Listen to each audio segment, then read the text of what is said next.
E agora eu vou compartilhar o PowerPoint em tela cheia aí para vocês.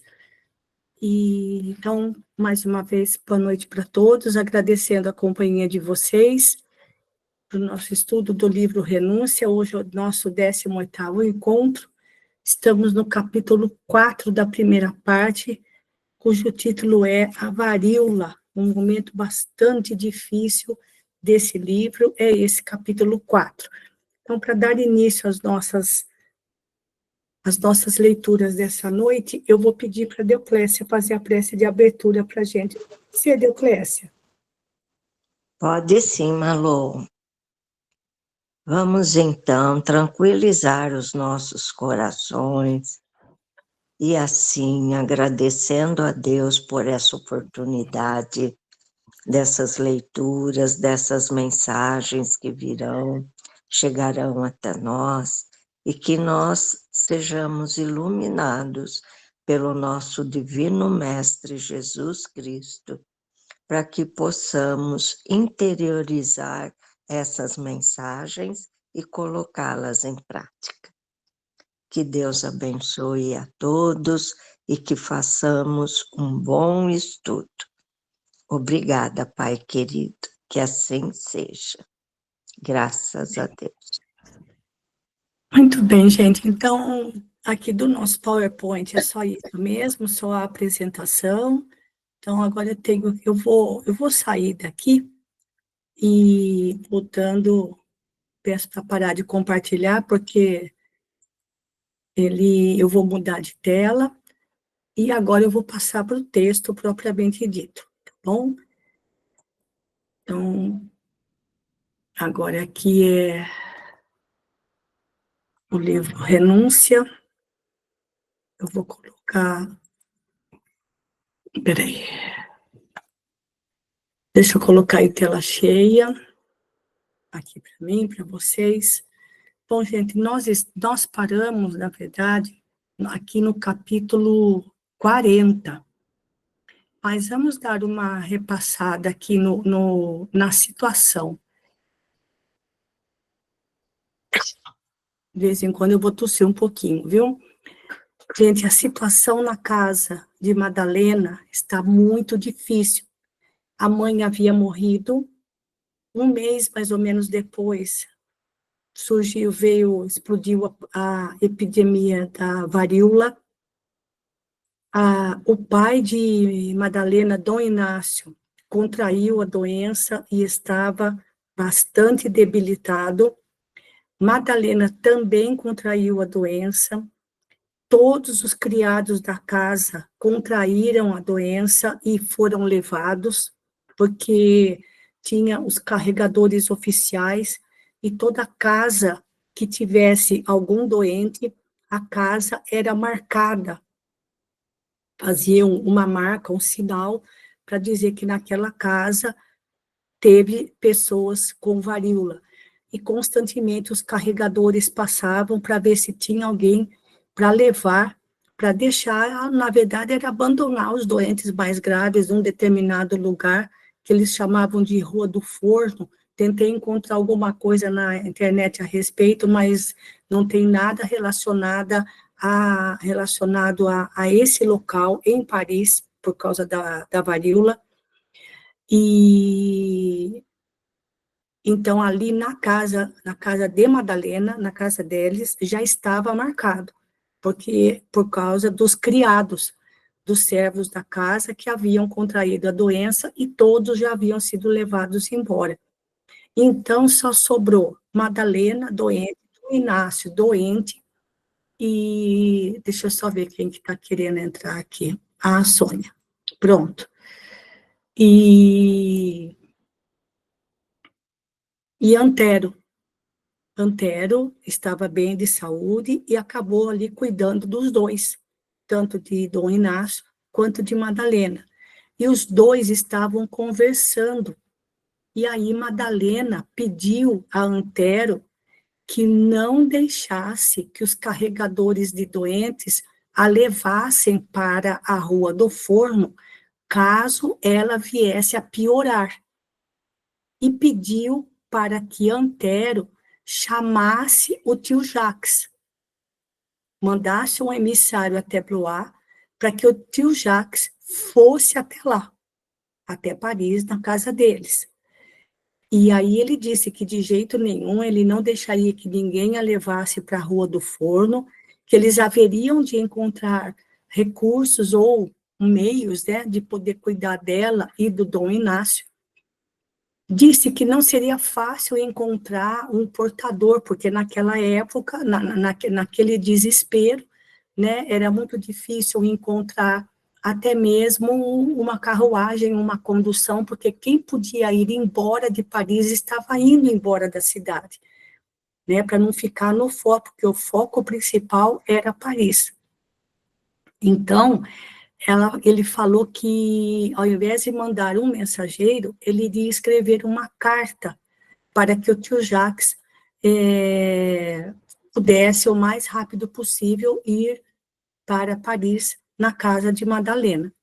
E assim ele fez, ele conseguiu encontrar alguém, uma pessoa, que levou, né, a correspondência até Jacques, e Madalena, então, disse que, agradecida, né, que Deus o recompensaria, e que quando Cirilo voltasse da América, Cirilo iria ressarcir Antero por todos os gastos que ele estava tendo, de manter a casa e de manter o tratamento possível, né, para os doentes. E aí, então, aí na narrativa, Emmanuel conta que naquele mesmo dia, Antero conseguiu encontrar uma pessoa que estava saindo, abandonando Paris, iria passar por Blois. E aí conseguiu enviar no mesmo dia uma carta para o tio Jacques, né? E ainda por cima, claro, pagando uma boa remuneração. Então, aí só ficou ele, Antero, para cuidar de tudo da casa. A alimentação, a limpeza, a atenção aos doentes, e foi nesse momento que nós chegamos, nós paramos, quando o padre Bourguet, que, aliás, o padre Bourguet estava ali fazendo um trabalho, como ele já havia contraído a doença, de forma leve, ele estava imune, então ele podia cuidar de outros doentes, e ele já carregava muitos doentes para a sua própria paróquia, e ali ele dava o tratamento que fosse possível, né, com aquilo que ele conhecia que fosse possível. E de vez em quando ele passava pela casa de Madalena para visitar, primeiro era para visitar o Dom Inácio, mas agora também era para ver como é que estava o estado de Madalena, que ali estavam os dois com varíola, e Antero para cuidar dos dois.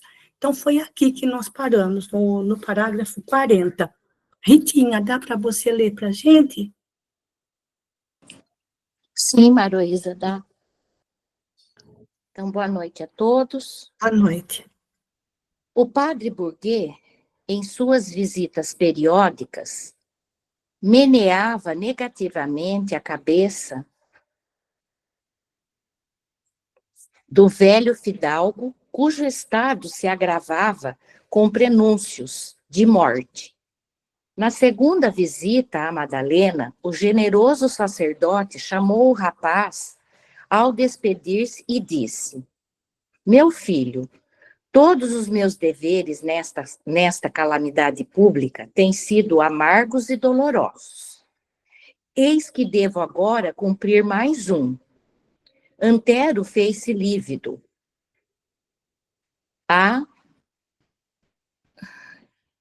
Abaixa um pouquinho. A solidão angustiava-lhe o espírito. A princípio, esperou que Jacques ou Susana aparecessem dispostos a conduzir a enferma para Blois, onde 8 dias já haviam passado da expedição da carta. Atormentado, procurou inutilmente as palavras com que pudesse alinhavar uma resposta ao sacerdote. Quando este, notando-lhe a palidez, prosseguiu: não te deixes abater pelo desânimo. Deus conhece os filhos que o amam no tempo, aliás, na tempestade de amarguras, e é preciso amar o Todo-Poderoso, acatando-lhe a vontade justa. Apesar de nossos esforços, meu filho, não creio que teu velho tio possa viver mais de 2 dias. Quanto à jovem, somente se salvará porque Deus concede forças que não compreendemos aos corações maternos. Seu estado, porém, é melindroso e difícil. Tenho quase certeza de que ela se curará da moléstia terrível, mas não sabemos quando poderá levantar-se da cama. Antero de Oviedo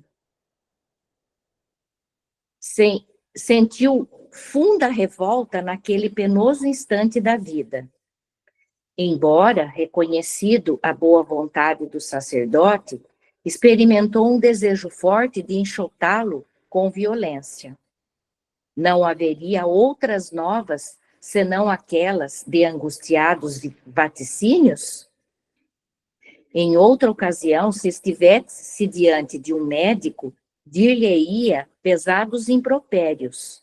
Mas a verdade é que ali estava rodeado pela varíola sinistra, sem amigos, sem ninguém. Mesmo assim, não disfarçou um gesto de profundo rancor e falou revoltado. Está bem, padre Bourget. Fico ciente de que o senhor nada mais tem a fazer aqui. O velho ministro da igreja contemplou o rapaz compadecidamente e saiu. Quando se viu novamente, só, o moço espanhol entrou em funda meditação e chorou desesperado. Tinha dinheiro, dispunha de relações prestigiosas. No entanto, via-se privado das coisas mínimas da vida. De um lado, o velho tio, a quem considerava como pai, a franquear os umbrais da morte, sem o conforto de um médico, a cabeceira, de outro lado, a prima muito amada, a eleita da sua juventude, na febre intensa que a fazia delirar, delindo-lhe o coração.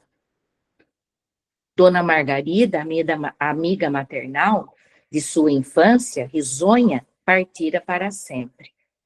Os servos da casa haviam saído, um a um, aos golpes da impiedosa enfermidade. Dom Inácio estava moribundo, conforme o afirmava o padre Bourget. E, se Madalena também partisse para as regiões ignoradas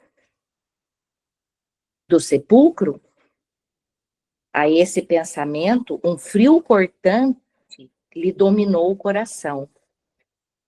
Ela era sua derradeira esperança.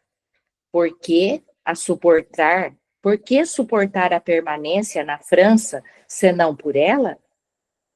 A Espanha tinha outros muitos encantos que o chamavam, com insistência.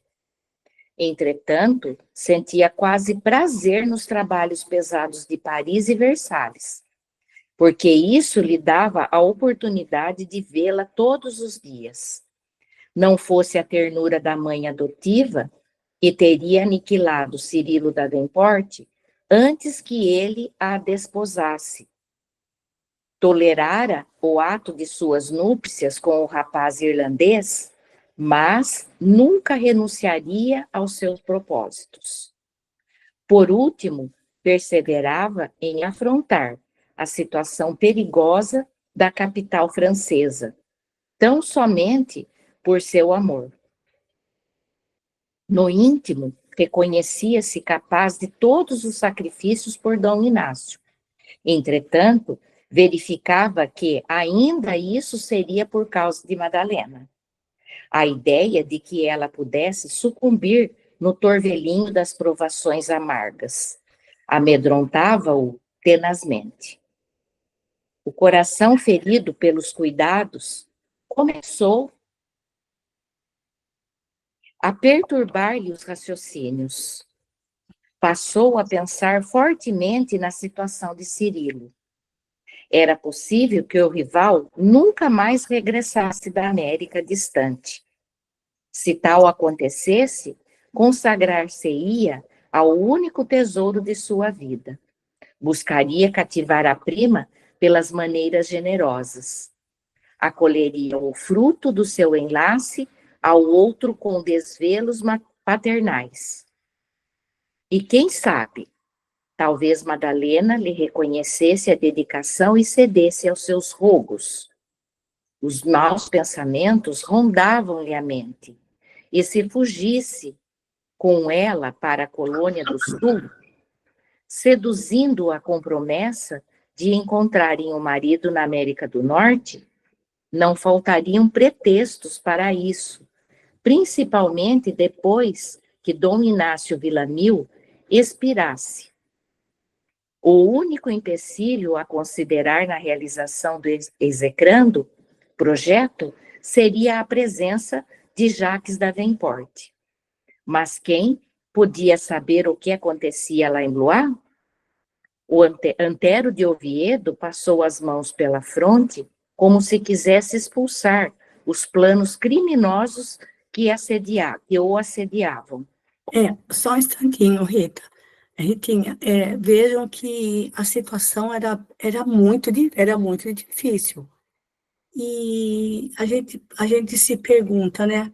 Mas por que eles nasceram próximos, né? Como, na verdade, eram primos, vivendo debaixo do mesmo teto. Foi criado como filho pelos tios, né? Que Margarida e Dom Inácio eram tios de Antero.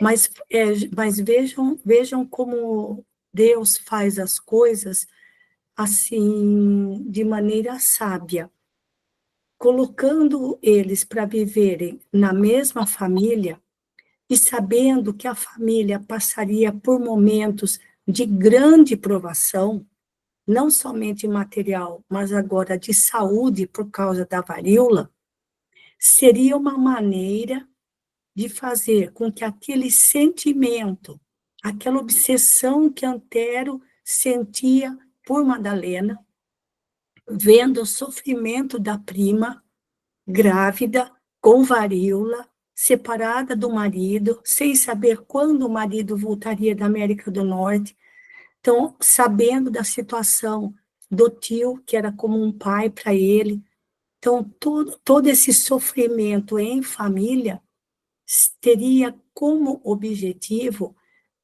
amainar aquela paixão que ele sentia por Madalena.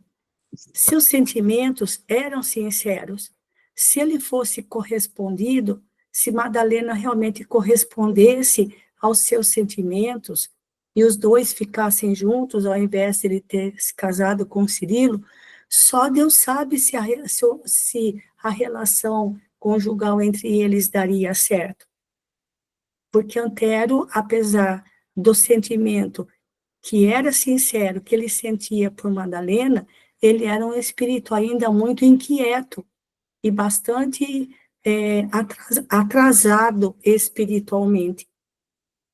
Ali daquele grupo familiar, os mais adiantados eram Madalena, a sua filhinha, que seria Alcione, a própria Célia, e o tio Jacques. Eram os espíritos mais evoluídos daquele grupo familiar. Então, nada garante que Antero, se tivesse se casado com Madalena, realmente seria um marido dedicado e fiel a ela. Então, toda aquela situação de sofrimento pela qual eles passavam, e agora, vejam, estava tudo nas mãos dele. Como ele disse no começo, ele tinha dinheiro, ele tinha tinha muitos relacionamentos em Paris, e ele estava completamente travado, não tinha nada que ele pudesse fazer. O tio, o Dom Inácio à beira da morte, Madalena grávida e com varíola. e eles, enquanto o tio não morresse, ele não podia sair da casa para levar Madalena para outro lugar. Então, ele estava ali praticamente sozinho com os dois doentes, e tendo que fazer todo o cuidado de higiene, de alimentação, o que fosse possível. E tudo isso, essa situação difícil, também tinha um propósito, que era que ele passasse a olhar para Madalena com outros olhos, e não com era quase uma obsessão afetiva. Aquele amor que ele sentia por ela, não, se fosse de fato um amor verdadeiro, nem passaria pela cabeça dele sentimentos criminosos, como ele mesmo diz. Se não fosse por Dona Margarida, ele teria matado Cirilo para ficar com Madalena. E mesmo no meio de tanto sofrimento, ainda é capaz de pensar em fugir da França e ir embora com ela para a América do Sul, levando ela, separando ela de vez e sabe-se lá, dando que desculpa. Então, vejam que apesar do sentimento que ele tem em relação a ela, ele é sincero e devotado até um certo ponto, mas ele não pensaria duas vezes em cometer algum tipo de crime para poder ficar com ela. Então, aí é que está o problema, né? E toda essa situação, esse sofrimento que eles estão passando juntos, era justamente para fazer com que esse sentimento dele em relação a ela se amenizasse, e que ele passasse a ver Madalena com outros olhos. Mas, por enquanto, parece que isso ainda não tinha acontecido. Certo, gente? Então, é assim que Deus trabalha, certo? Ao invés de separar, ele tenta unir, colocando as pessoas que têm alguma pendência, alguma encrenca entre si, vivendo em família. Pode continuar mais um pouquinho, Ritinha. Diariamente, quase. Por favor, sobe um pouquinho. Mais um pouquinho. Diariamente, quase atendia aos carregadores variolosos que tinham Vinham à carta de informações atraído pelo sinal fatídico. Aqui não há mais enfermos, declarava invariavelmente. Certa ocasião, todavia, um deles interrogou: por que, então, temia permanecer numa casa tão triste? Tenho razões para proceder assim, sentenciou, sem dar por achado. Entenderam, gente? Deu para entender? A Ele casa tinha uma marca, para dizer que lá tem gente doente. Mas, e aí, os carregadores dos portadores de varíola, de vez em quando passavam por lá, por causa do sinal. Querendo saber se tinha mais gente doente. E Antero dizia que não. Que não, porque senão eles iam levar todos mortos. Ia levar os dois. Né? Falava que não tinha. Aí eles perguntavam, então, por que você teima em continuar vivendo nessa casa triste? Tão triste, sim. Não é? Uhum. Tenho razões para proceder assim, sentenciou, sem se dar por achado. As lutas prosseguiam acesas, mas na segunda noite, após as declarações do padre Bourget, Antero tinha confirmado os dolorosos prognósticos. Corrido o dia de longos em funda, corrido o dia de longo sofrimento, o velho tio caiu em funda prostração, agonizando aos poucos. De quando em quando, Antero corria ao quarto de Madalena e voltava para junto do moribundo, que, ao romper d'alva, entregou a alma ao Criador. Absolutamente, só tomou as providências imediatas, aguardando o clarear do dia para atender a outros que se tornavam imprescindíveis. Doloroso pensamento acudiu-lhe ao cérebro cansado. Deixaria Madalena sozinha, febril, quase inconsciente de si própria? E os enfermeiros abomináveis? Consolou-se com a ideia de que sempre vinham à tarde e que sairia a providenciar sepultura mais ou menos condigna para Dom Inácio pela manhã, no cemitério dos Inocentes. Deixaria a porta bem fechada, tomaria providências à pressa e antes do crepúsculo tudo estaria liquidado para que continuasse enfrentando a nova fase da penosa situação. Mergulhado nessas dolorosas cogitações, Antero repousou alguns minutos. Vejam que situação, né, gente? Ele não podia chamar ninguém para levar o corpo de Dom Inácio. Ele não podia chamar os carregadores de doentes, porque também iriam ver Madalena lá dentro. E ele, então, e quem que ficaria ali olhando por Madalena, que também ficava pela febre, ficava ali prostrada na cama, e no outro quarto com o pai morto. E evitar que os carregadores dos doentes entrassem na casa. Ele ia ter que sair para providenciar tudo isso sozinho, e deixar os dois ali, ela doente e o tio morto, dentro de casa. Vejam que situação, hein, gente? Que dureza, meu Deus. E tudo isso ele tinha que fazer, assim, com um tempo muito bem cuidado, porque os carregadores tinham uma hora certa para passar pelas casas, né? Para levar os doentes. Pode continuar mais um pouquinho, Ritinha. A carta do sobrinho de Dom Inácio chegou às mãos do destinatário em Blois 3 dias depois da escrita. O generoso educador alarmou-se, embora estivesse igualmente de cama, atacado pela mesma enfermidade, posto que, de forma assaz benigna, impossibilitado de atender ao chamado, consultou Susana a propósito e a jovem acedeu corajosamente. Logo que o senhor esteja melhor, disse resoluta, irei a Paris para atender às ocorrências. Mas não tens qualquer receio? Perguntou o genitor bondosamente, porque nessa hipótese poderei enviar algum amigo daqui, já provado pela moléstia e indene de contágio. Não, meu pai, insistiu a jovem, afetando generosidade, esses casos devem ser resolvidos pelos próprios parentes. Levarei Pierre comigo e é quanto basta. Nossa vizinha conhece remédios preventivos de primeira ordem e não devo temer. Jacques Davenport endereçou à filha um olhar de agradecimento sincero.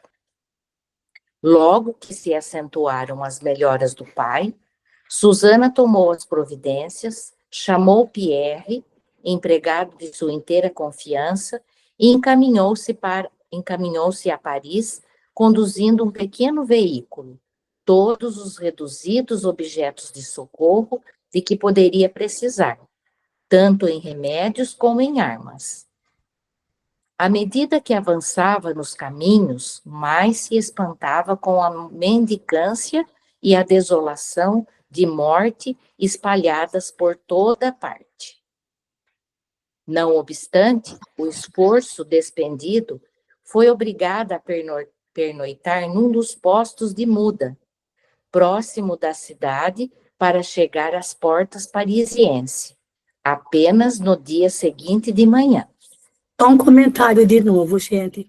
Vocês percebem que, apesar dos sentimentos que ela tem contra a Madalena, por causa de Cirilo, assim, o quanto ela era pronta para fazer as coisas, Sim. o quanto ela ajudou os tios lá na Irlanda, junto ao governo local, para conseguir a mudança deles para a América do Norte.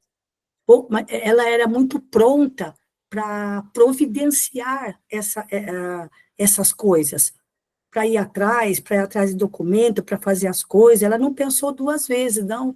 Pegou uma carruagem, levou tudo o que precisava, até armas, e foi decidida. Então, ela tinha essas qualidades, né? E a gente não pode negar isso. O único problema dela, assim como o único problema de Antero, era a paixão doentia que sentiam pelas pessoas erradas, que ainda não tinham conseguido vencer aquela paixão doentia que sentiam, né? Então, outra coisa, vejam que a gente se pergunta, puxa vida, Jacques da Vempória, nem o Lúcio, certo, gente? Já era um homem cristão desde os tempos de Jesus, lá no livro 50 anos depois. Por que ele pegaria a varíola? Puxa vida, ele já era um espírito tão bom, um homem tão elevado, um espírito tão elevado, bondoso, sempre dedicado à educação das crianças em todas as suas existências, sempre dedicado à educação de crianças e jovens, generoso. Que ele ficaria, por quê? Ficaria ele doer, por quê? Qual teria né? O que mais ele teria para ressarcir, para pegar a varíola? Só que no caso dele, como consta aqui no livro, foi a varíola de uma forma branda. A mesma coisa com Madalena. Não foi a forma tão grave, mas não foi branda, porque ela ficaria com sequelas. Madalena ficaria com sequelas da varíola para toda a vida. Mas vejam que parece que as coisas são dosadas de acordo com a necessidade evolutiva de cada um, né? E a doença é a mesma, né?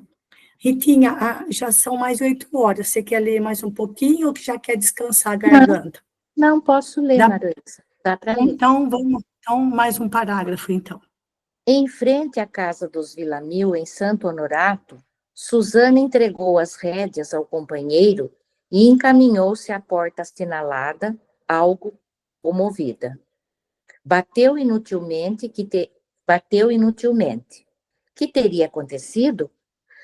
Forcejou debalde a porta, que parecia hermeticamente fechada. Não se conformou com isso.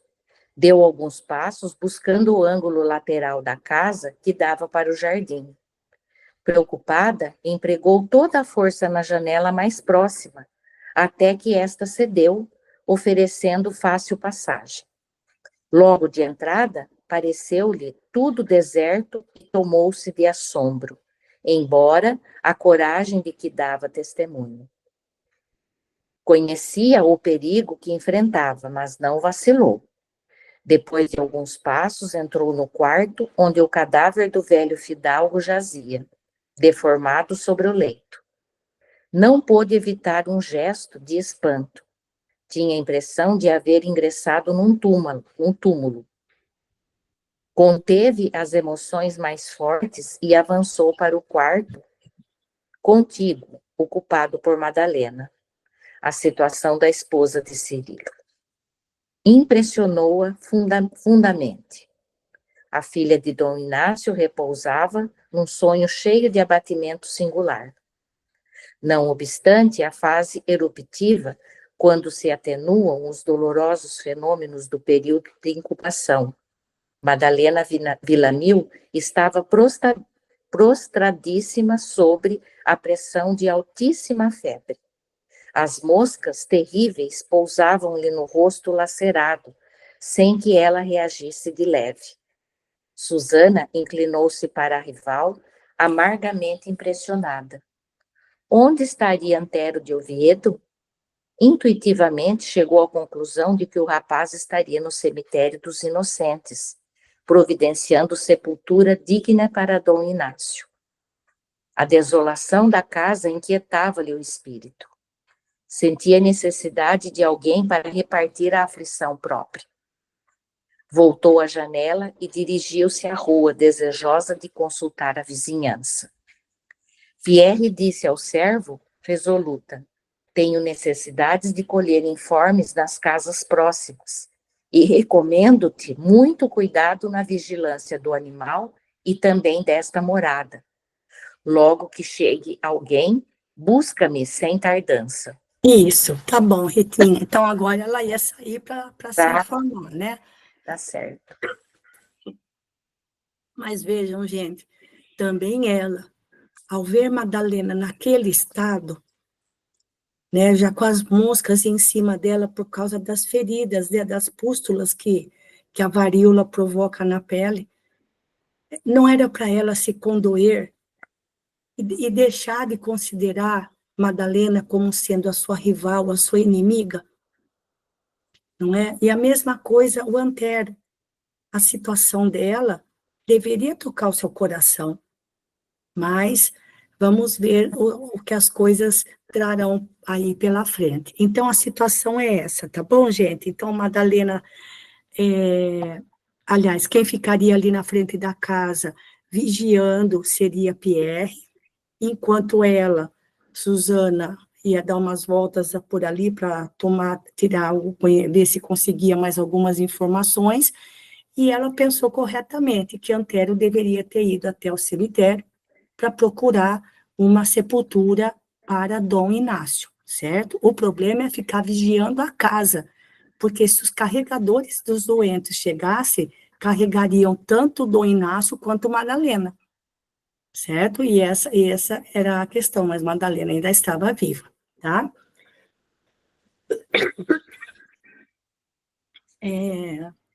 Vou pedir agora para a Celina continuar a leitura para a gente. Pode ser, Celina? Sim, pode sim, Manu. Enquanto o serviçal fazia um sinal de obediência, Susana bateu os arredores, mas todas as portas estavam silenciosas e impenetráveis.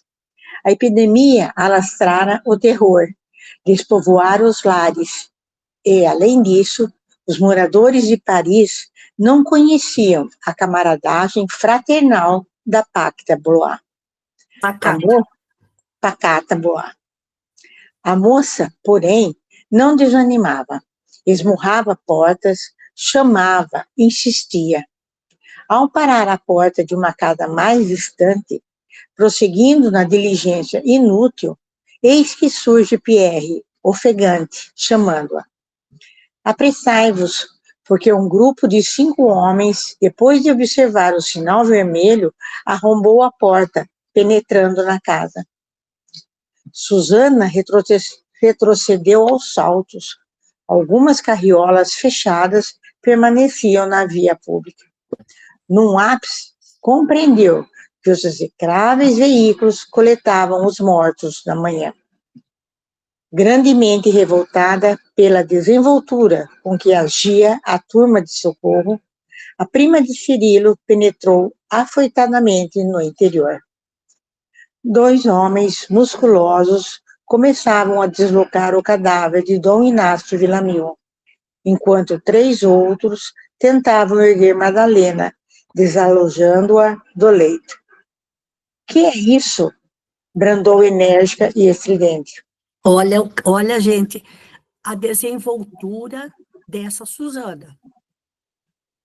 Ela assim como que dizendo assim, ela enfrentando aquela situação, enfrentando os carregadores com autoridade, certo? E sem medo. Quer dizer, mesmo que ela estivesse sentindo medo, ela não podia demonstrar nisso. Então, ela tinha essas virtudes, e isso a gente não pode negar. Pode continuar, Celina. Os invasores tremeram, ouvindo-lhe a voz impulsiva. Imediatamente se detiveram na lúgubre tarefa e acercaram-se da jovem, como se atendessem a uma voz de comando. Num relance de olhos, Susana percebeu que eram operários rudes e avinhados. Senhora, exclamou um que parecia o chefe da turma. Por ordem do preboste, auxiliamos a remoção e sepultamento dos cadáveres. Mas estão enterrando pessoas vivas em Paris? A essa pergunta formulada em tom enérgico, os míseros encarregados dos serviços fúnebres entreolharam-se receosos. Mas aqui há 2 mortos, respondeu o interpelado timidamente. Susana, nesse instante, foi assaltada por um pensamento sinistro. E se permitisse que a rival detestada seguisse como cadáver nas miseráveis ambulâncias? Não seria um modo prático de se desvencilhar de tão odiada inimiga? Celina, espere um pouquinho. Vejam a tendência negativa do passado. A sombra sinistra do passado. Que, havendo uma possibilidade, sempre vem à tona. Ao mesmo tempo em que ela ficou condoída de ver a situação de Madalena, ao mesmo tempo vem à tona um plano sinistro de se livrar dela. Vejam, gente. Então, assim, é como se existissem, como não, existindo dentro da gente 2 lados, o lado da luz e o lado da sombra. E naquele instante, o lado da sombra veio à tona. Seria uma forma extremamente simples, nada comprometedora, de fazer com que Madalena sumisse do mapa e fosse realmente enterrada viva. E resolvia os problemas dela, né? E resolvia os problemas, Justamente. os problemas dela, mas não os problemas de Antério, porque Antério queria ficar com ela e queria se livrar do Cirilo. Vejam que jogo cruzado, gente. Mas, enfim, continua lá, Celina. Madalena estava coberta de moscas, sem a mais leve reação. Seu corpo, abrasado pela febre, parecia insensível. Não teria testemunhas do ato trágico do seu negro atentado. Mas a ideia do crime lhe repugnou. Lutou contra a tentação dos instintos inferiores e bradou em voz alta, estentórica, como se quisesse afugentar o gênio perverso que pretendia empolgá-la. Para trás, corvos malvados, não vedes então que essa mulher está viva? Essa exprobração foi gritada de maneira tão violenta que os infelizes tremeram, humilhados. Cumpríamos ordens, senhoras, aventurou o chefe titubeante, já que reagis contra nós. Rua, todos, bradou Susana indignada. Esta casa tem dono. Não arredarão daqui uma palha. Se retirarem o objeto, mandarei encerrá-los na Bastilha. Alguma identificação, Celina? A autoridade da Susana. Com certeza, mas você está falando, eu estou pensando. Ai, é eu aí, meu Deus. Ai, meu Deus. Quando ouviram falar no cárcere, e diante daquela resistência imprevista, ainda não encontrada em outros lares, onde as famílias pareciam ansiosas por se libertarem dos cadáveres e dos doentes graves, a qualquer preço, os 5 trabalhadores regressaram à via pública, retomando com timidez a lúgubre tarefa. Uma vez só, a filha de Jacques entendeu que não devia ficar inativa. A ideia de que poderia ter afastado Madalena do seu caminho perseguia agora horrivelmente. Se a filha de Dom Inácio tivesse morrido, estaria livre para conquistar Cirilo na América. Convenceria o pai de que deveriam partir para a colônia distante e buscaria substituir a rival junto do primo, que não conseguiu esquecer. Experimentando imenso receio das ideias que lhe surgiam no cérebro, com fortes apelos ao crime, refletiu que era preciso encontrar Antero para assentar as providências que a situação exigia. Se o rapaz não tivesse fugido de Paris, estaria, por certo, no cemitério dos inocentes. Era a única explicação que lhe ocorria para justificar sua ausência naquele ambiente de dor infinita. Urgia encontrá-lo. Poderia enviar Pierre ao seu encalço, mas o servo não o conhecia. Deliberou procurá-lo pessoalmente. Outra coisinha que eu queria comentar, Celina. Gente, vejam, Madalena estava ardendo de febre. Não tinha nenhum medicamento. Não tinha nada. O corpo tinha que aguentar. O corpo que tinha que lidar com aquilo. Não tinha um medicamento, não tinha ninguém para limpar as feridas, para afastar as moscas, não tinha nada, né? Você colocar compressa de água fria na testa, ou ali nos pés, nos pulsos, para diminuir um pouquinho o desconforto da febre. E outra, grávida, não tinha nenhum recurso médico, nem paliativo, nada. A pessoa tinha que aguentar de qualquer jeito. E ela estava ali praticamente inconsciente, tomada pela febre. Vejam que situação quando a gente pensa, gente, no que nós temos hoje. Bom, primeiro que hoje tem a vacina, né? E oficialmente a varíola é considerada extinta, pelo menos para uma boa parte aí não sei se alguns países mais atrasados da África ainda tem casos de varíola. Mas vejam que situação. Não tinha medicamento, não tinha medicação alguma, não tinha o que fazer. Quem aguentava, sobrevivia. Quem não aguentava, morria. Certo? Quando as bolhas, as feridas começavam a sair, a brotar, né, a arrebentar na pele, é porque a fase crítica da doença já tinha passado. Mas era justamente as feridas na pele que causavam tanto horror às pessoas. Que situação, não, gente. Hoje, qualquer coisinha, a gente corre na dipirona, corre num medicamentozinho aí para aliviar a dor, para baixar a febre. Que situação, meu Deus do céu. Pode continuar, Celina, mais um pouquinho. Ordenando ao rude auxiliar se conservasse de guarda à porta dos Villamil de arma em punho. Susana concluiu: não te afastes daqui para coisa alguma.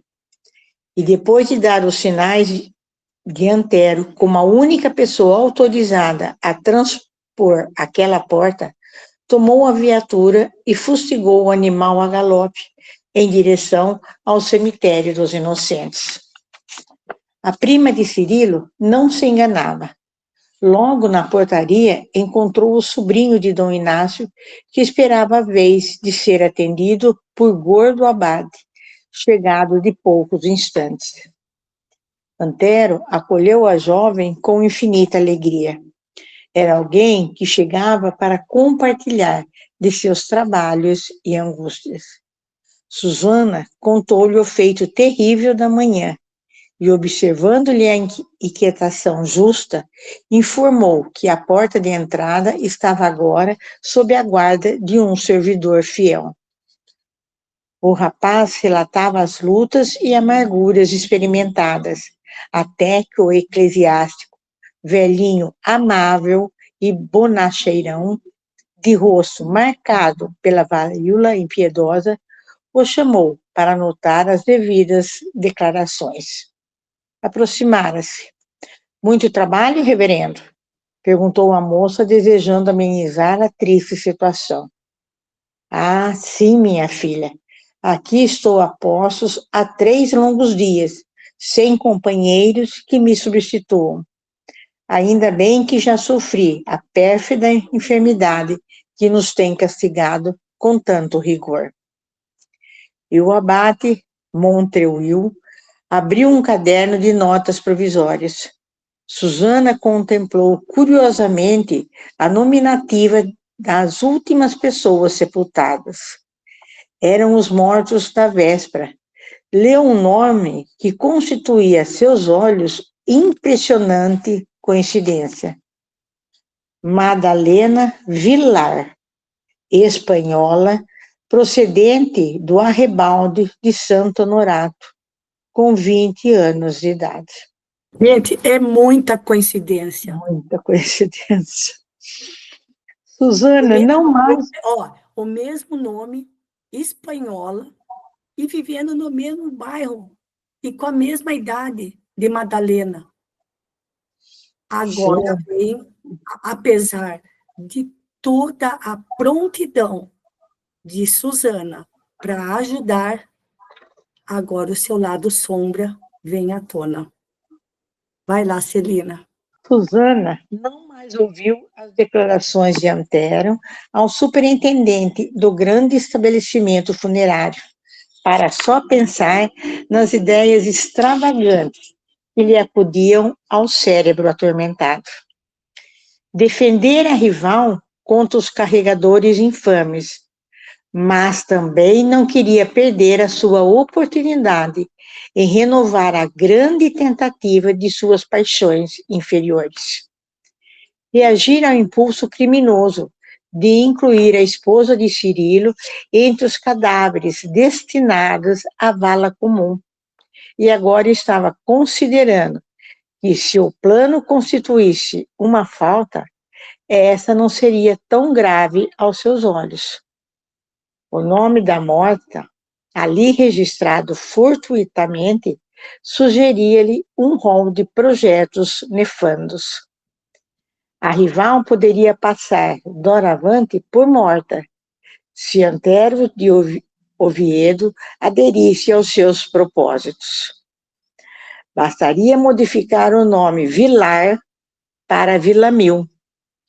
Além disso, a seu ver, no quadro da sua paixão mesquinha, a providência seria uma retificação do destino. Jamais poderia amar outro homem a não ser Cirilo de Avenport. O sobrinho de Dom Inácio Villamil, por sua vez, segundo lhe confessara, jamais se uniria a outra mulher que não fosse Madalena. A ideia a estonteava. O veneno sutil da tentação empolgou-a por completo. Esperou, ansiosa, que o rapaz terminasse o diálogo com o abate Montreuil e, quando ele se dispunha a regressar, pediu-lhe um minuto de atenção para assunto de grande importância para ambos. O moço atendeu, curioso e solícito. Afastando-se alguns passos até a sombra de velho muro, Susana começou discretamente. Nunca pensei tanto na sua situação como agora. Dona Margarida, que já não é deste mundo, seu tio acaba igualmente de partir, e Madalena exige os seus cuidados. Não considera, porventura, as lutas que o esperam? Desde que me confiou seus padecimentos íntimos em troca da minha confiança fraternal, reflito na insatisfação da sua alma generosa. Sim, tudo isso é verdade, confirmou ele num suspiro. Esta situação me impressiona e comove, porque suas aspirações irrealizadas são gêmeas das minhas. Sofro ainda mais, porque estou certa de que Cirilo se casou com Madalena mais por um capricho. Meu primo não poderá amá-la, nunca, e reconhecendo tudo isso, vejo, por outro lado, incapaz de eleger outra mulher. A jovem de Blois ia percebendo o profundo efeito das suas palavras. Mostrando-se sumamente reconhecido ao seu cuidado, o sobrinho de Dom Inácio acrescentou: estamos de perfeito acordo. Ela aproveitou a brecha e lançou a grande interrogação: não será justo ratificar tão ávaro destino por nossas próprias mãos? O rapaz que, há 2 dias, vinha refletindo no melhor meio de subtrair Madalena ao marido emigrado, embora a luta íntima por se desembaraçar de semelhante sugestão, perguntou atônito: retificar? Mas como? Não será tão difícil, murmurou ofegante a jovem, e passou a expor o plano que lhe acudia ao cérebro apaixonado. Pagariam ao abade de Montreuil o trabalho de emendar a grafia do nome da enterrada da véspera. Madalena Villamil, e não Vilar, para todos os efeitos.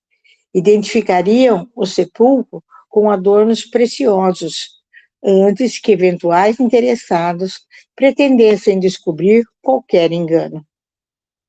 Em casa, contudo, tratariam a enferma com desvelado carinho, e logo que melhorasse, notificá-la-iam por carta que ela, Susana, se incumbiria de expelir em Blois, que Cirilo havia perecido em naufrágio antes de chegar às terras americanas.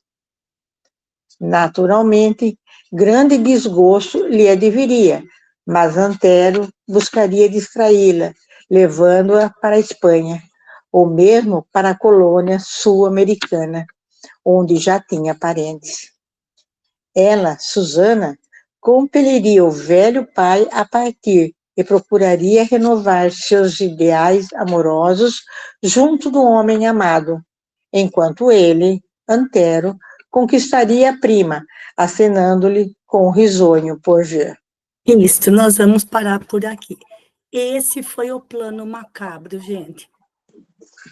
Para Cirilo, Susana escreveria dizendo que ela havia morrido por causa da varíola. E para Madalena, ela diria ter recebido uma carta avisando que houve um naufrágio, ou seja, a família de Cirilo não conseguiu chegar nos Estados Unidos e que Cirilo havia morrido. Olha o plano macabro. Dessa forma, Antero ficaria com Madalena, voltariam para a Espanha, a viver na Espanha, e Susana, junto com seu pai Jacques, iriam para os Estados Unidos, passando a viver com a família de Cirilo. E Cirilo pensando que Madalena havia morrido, e Madalena na Espanha pensando que Cirilo havia morrido, quando nada disso aconteceu. Olha o plano macabro.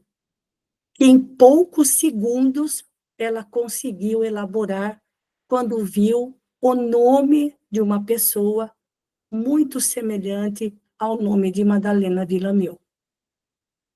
Vejam, gente, o que ela tinha de virtudes na hora de prestar serviços, de providenciar isso, providenciar aquilo, era uma conquista dela. Mas esse lado negativo, essa tendência inferior tão profunda, de 1.500 anos, ainda não tinha sido resolvida. Porque em poucos segundos, ela conseguiu ver a possibilidade de cometer um crime e já elaborar o plano. Tudo isso em segundos. E é aí que a gente vai parar. Tá bom, gente? Então, aqui no parágrafo de número 55, o moço castelhano. Tá bom? Mais alguma coisa rapidinho, Celina? Vou voltar aqui para o... Não, qualquer semelhança é acaso só comigo. Mas não a esse ponto, né, Celina? Não a esse ponto, Não. certo? Muito bem, gente. Então, chegamos aqui no final das nossas leituras de hoje. E para nós terminarmos, eu vou pedir para a Sônia encerrar para a gente. Sônia, você está melhor? Dá para fazer a prece de encerramento para a gente? Consegui abrir? Já abriu, abriu sim. Boa noite. Boa Graças noite. a Deus, melhorando, tá? Tá tudo bem, Isso. graças a Deus, tá? Então, tá bom. Então, vamos agradecer a Deus, mais uma vez, a oportunidade de estarmos ouvindo todas as leituras. É mais um aprendizado para a gente, né? Para que a gente possa entender muita coisa que se passou, né? E que Deus nos ajude na nossa caminhada, né? Para que a gente não cometa esses mesmos erros. Obrigado, Senhor, mais uma vez, que abençoe a cada um, né? Abençoe aqueles que estão e aqueles que não estão aqui conosco. Obrigado, Senhor.